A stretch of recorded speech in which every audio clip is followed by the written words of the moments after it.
Hello everybody, I'm Melissa and welcome back to Book Bar and welcome to another trope recommendation video, although it's not really a trope video because it's not a trope. It's just a recommendation of books that have made me cry. I am a very emotional person, so I cry a lot anyways, but when a book can make me cry, it is something that instantly puts it as a favorite. I track in my reading, if a book made me cry, it means it held some sort of emotional, there was something in it that just got me. And I've actually recently read two books that really made me think about doing this video. So I'm just gonna go ahead and start with those first two. The first one is His Tesoro by Emilia Rossi. This is a mafia arranged marriage romance between Sofia and Matteo. And Sofia is she has a chronic illness and is a wheelchair user and also uses other mobility aid, like a walker type thing. And so she has this because she has this EDS syndrome where she can walk, but it's very, very painful. And her joint, she's very flexible, but her joints can dislocate really easily. There's parts in the book where she's just just pop it back into place, it's fine. And keeps going. And so Matteo and Sofia get married. Matteo is part of the Matteo is part of the Italian mafia in New York, and Sofia is a princess of the Brava in Chicago, and so they enter into an arranged marriage, forced marriage by her father and him and Matteo to have an alliance. And Matteo, the first time he sees her, she is in a wheelchair rolling down the aisle. And things go from there. He is shocked that she is a wheelchair user, cannot believe that he was not told this, because in the mafia world, any sign of weakness is not good. And there is a lot, it does say in the beginning, do know that this is just, there are a lot of content warnings, especially around chronic illnesses and disabilities and things, and people having that in a world like that. But I felt it was handled with care. Personally, I'm not a wheelchair user, but my father is, and so I do have experience personally with mobility aids and things. But yeah, that one made me cry because at the beginning he was so mean to her, and it just made my heart hurt. And then the other one that really recently made me cry is Firecracker by Claire Foster. This is a love triangle between, why can't I think of her name? Tessa and her best friends, two brothers, Shep and Bo. And Bo has always said, I'm going to marry Tessa. Tessa and I are meant to be. The whole town has always, said that they were going to be together. And Tessa has always been no, never going to happen. Not at all, not at all, not at all. And now, college, they've graduated from college and they're back in their hometown, and Shep is back in the hometown for a little while too, and he is the older brother, whereas Bo and Tessa are the same age because Tessa's best friend Peyton and Bo are twins. And so Shep notices her and is oh, I might be interested in her, but he knows that Bo has always said she's mine, we're meant to be, we're gonna get married, we're gonna be together forever type of thing. So he's kind of always thought of her as his, but then he realizes well, maybe. And some stuff happens, but it was gut-wrenching. And the stuff that made me cry was more between Bo and Shep, because I just can't imagine a sibling relationship, something like that happening. And yeah, it was a very good book. I will discuss it on Saturday in my mid-month wrap-up. It'll also be in my new release vlog from this month, but there were just a few things that I didn't love, but I did have a great time with it. So moving on. Now into some other older books that have made me cry when I read them. Starting off strong with Between Hello and Goodbye by Emma Scott. This follows Faith and Asher, and Faith lives in Seattle, and she's fairly successful in her job, but she's kind of flaky. And she comes to work one day and her boss is hey, you need to take 2 weeks off. Go discover what you love about your life and then come back. You're great at what you do, but there have been problems. There have been a lot of issues, and we need you to be on the top of your game. So go do whatever and then come back. So she goes to Hawaii. And while she's in Hawaii, she is hiking and she falls and is rescued by Asher. And her and Asher strike up a friendship and more. And yeah, it was like, there is a scene in here I remember.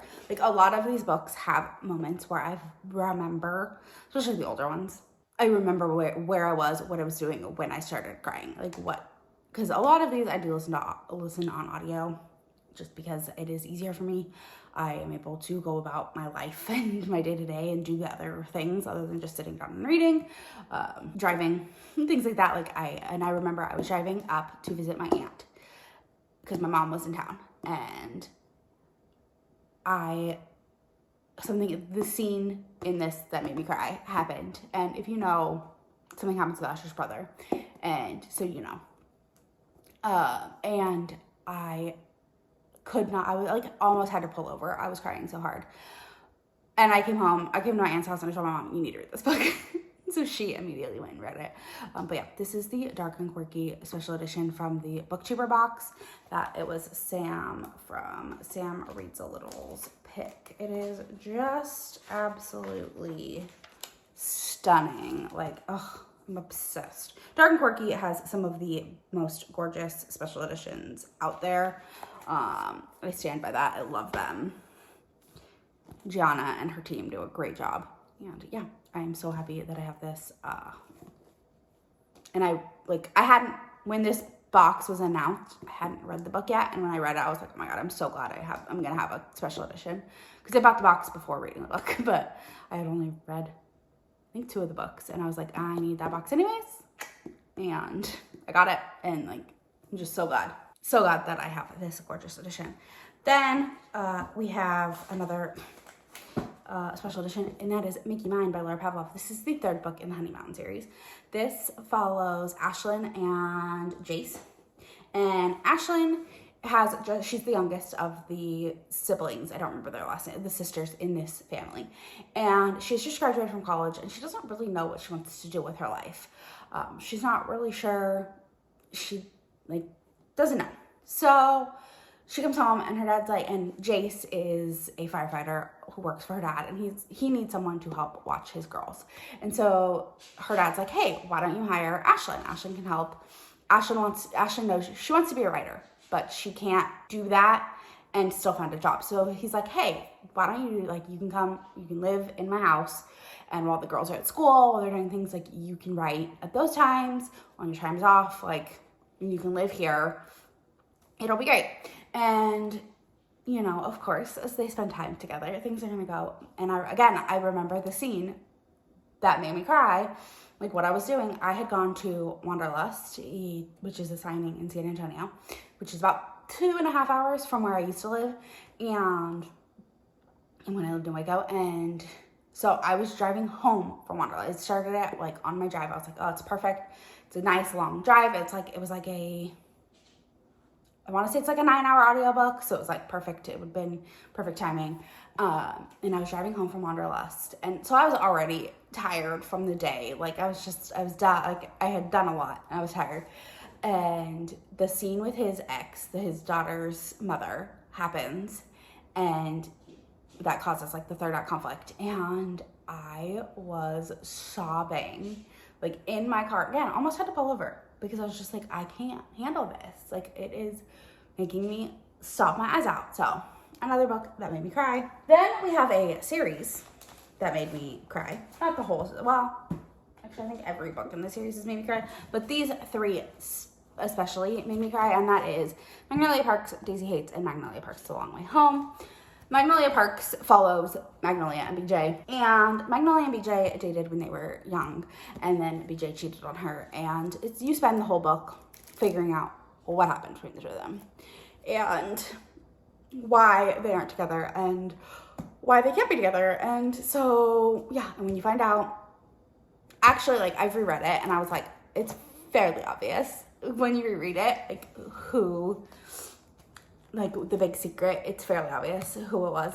But it's just the angst and the tension between the 2 of them just was so much that it made me cry. And then, of course, Daisy Hates, Daisy and Christian, and also Daisy's brother, Julian, has a POV.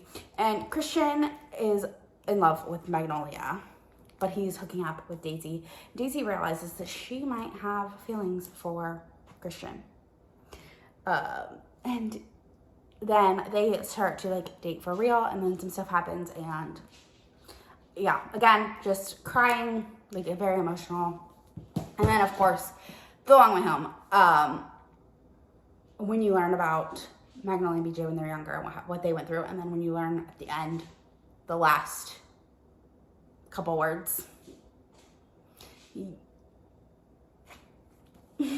I still like get emotional thinking about it. But yeah, those three specifically made me cry a lot. The other ones did a little bit, but Daisy Hates the Great Undoing and Magnolia Park's Into the Dark, or Out of the Dark, whatever it is. I think I cried a little bit, but not like those three, like sobbed big tears. Again, remember what I was doing, especially with The Long Way Home. I was visiting my aunt and with my mom here. I think it was the same time I read, like it was that same trip that I read Between Hello and Goodbye. And my mom and I are sitting on the couch reading, and I am like reading the last couple pages, and I just start bawling. My mom was like, what is going on? I'm like, this book. So yeah, another one that made me cry a lot, and I remember there are a few authors that basically every book they read makes me cry. But some stand out more than others, and the next two coming up are ones that do. And one of them is Brittainy Cherry. Most books, I mean, I think I've probably read 10 or 15 of her books, and probably 75% of those have made me cry, some sort of crying, like a tear here or there. Behind the Bars, I think I spent 75% of this book crying. This follows Jasmine and Eli.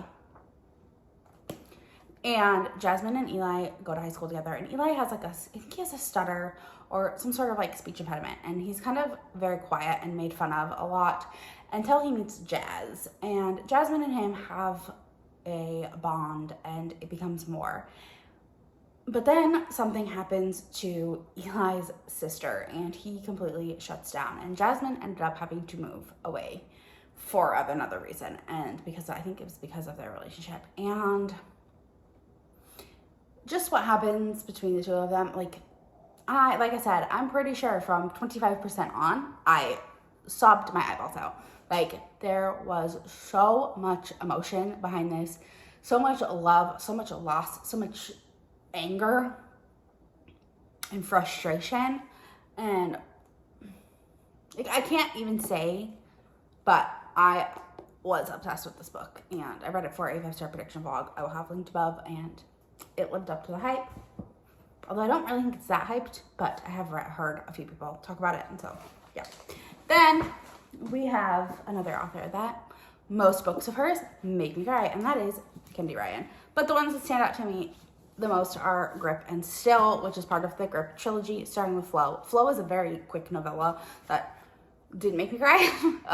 It was more of like happy until the end, then you're angry. But then you read Grip and Still, and in Grip, the relationship between Grip and Bristol so it starts in Flow, and they meet because Bristol is visiting her brother, trying to reconcile with him, and because they're twins, and she wants to help her brother and be there for him, and she meets Grip, and they have like a whirlwind week together, and then at the end something happens and it tears them apart. And now it's 7 years later, I want to say. I think 7 years after what happened with Flo, and she is Grip's manager, and she has kept him at arm's length because after what happened with Grip, that week with Grip, she came home to something that changed her world, and she was like, oh my god, I don't want to be like my mother, and so she has pushed Grip away forever, for years, and he starts to maybe date someone else, and she realizes, what am I doing? I am in love with this man, and the angst and the emotion, and he has never stopped loving Bristol. He is down bad for her. He dates other women because he can't have her. And he's like, what am I going to do? I'm not going to, like, he's a rapper. He has all these women throwing themselves at him. And he's like, I'm, like, she's not staying, she's still dating other guys. Like, why can't I, like, she's made it clear she doesn't want to be with me. And there's, like, one thing that really, like, pushes him into the arms of someone else. And he is like, whatever, like, if this is how it's going to be, fine. I'm going to move on. Until she's like, wait, no, don't move on. Don't move on, please.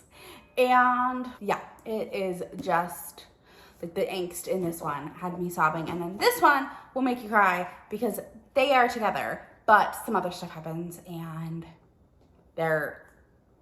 it's tragic. Do look up content warnings because there is content warning for a loss of a child. So do know that. And it is, like, you'll cry.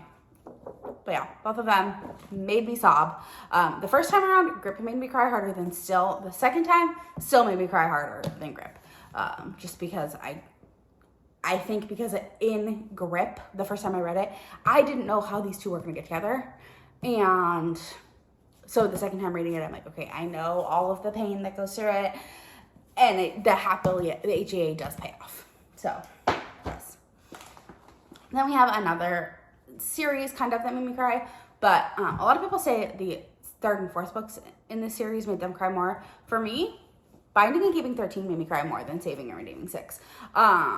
Saving and Redeeming 6 was a lot tougher to read because Joey's a very tough character emotionally, but what Shannon goes through in this book and what Johnny even goes through in this book, and, like, the first time you read it, like, you read about it again from Joey and Aoife's perspective, and it's, like, I feel like because you know going, like, what's coming in their book, it's not as, like, emotional. Like, in this book, it's this book when it happens. In this book, when that scene happens,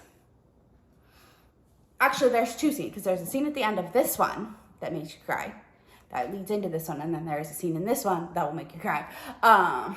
Like, this one, you're like, oh my god, I gotta keep. So when you do read both of those scenes from Joey and Eva's perspectives, or at least from Joey's, but you know going in, you know that that's coming and that's gonna happen, and so it's not quite as, like, when you read them in these books, it's like, what just happened? Oh my god, how is this gonna be okay?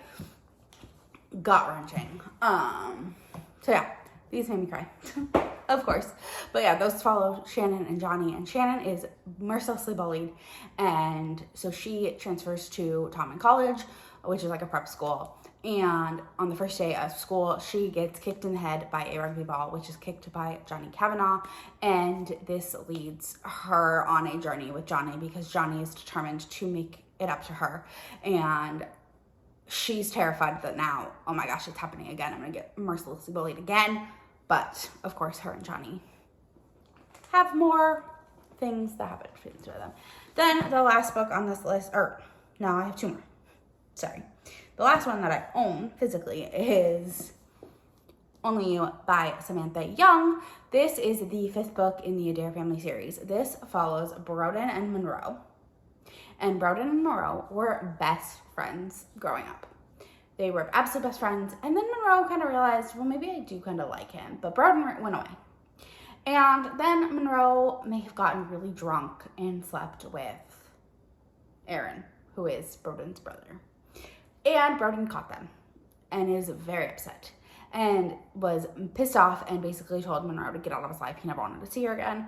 So this book is them, like, reconnecting, and it is so angsty and emotional and just, I had listened to this whole series on audio because my Hoopla had them. This book wasn't out yet on audio, and I had to read it because I was like, I need to know, because the lead up to this book was strong, and you're like, I need to know, and I couldn't put it down. Like, I'm pretty sure I read this in like a day or two.